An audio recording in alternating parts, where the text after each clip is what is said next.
Hello again, everybody.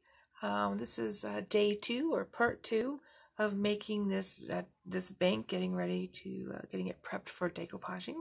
So we applied the first coat. It's been 24 hours and this is dried nicely. So we're going to go ahead and apply the second coat.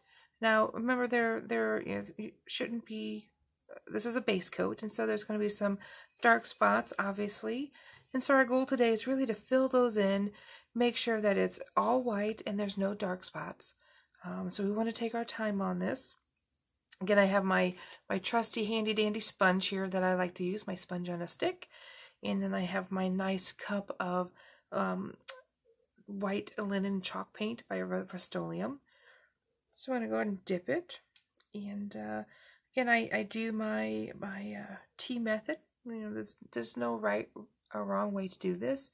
This is just how I do it, and I have found that I like how the outcome is. So I continue to do this. So I'm going to do my T, and I go down the middle, and I make this T down here.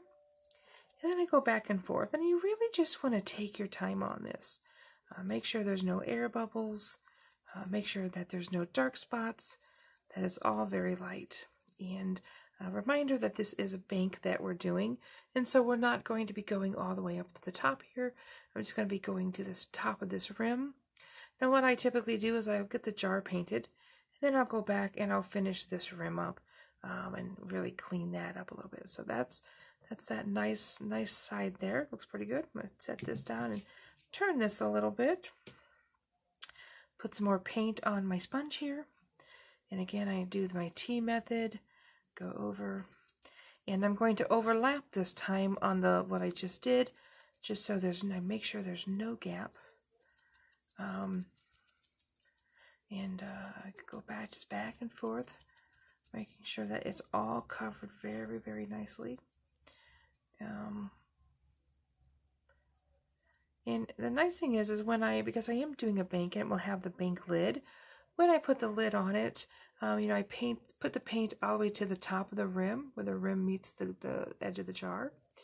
And then when I put the lid on, there's no gap, so you can't ever see any dark line there. It's going to be the white paint and then the lid. I'm going to turn this one last time, and this will let me finish up this jar. And this is where I'm going to actually do the bottom as well. I tend to do the bottom last because I turn it a little bit as I'm painting it.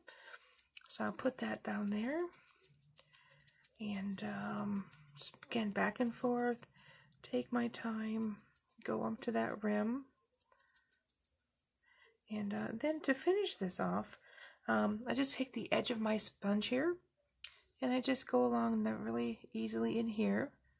Again, just take my time. The nice thing about this is if you mess up, and you get a little bit too much paint on it, all over the rim, and it gets on the side of the jar, and you don't like how it looks, like that. A nice thing is it wipes right off. So usually I wait till it dries, and then I can wipe it right off, and then I make that nice clean edge. I have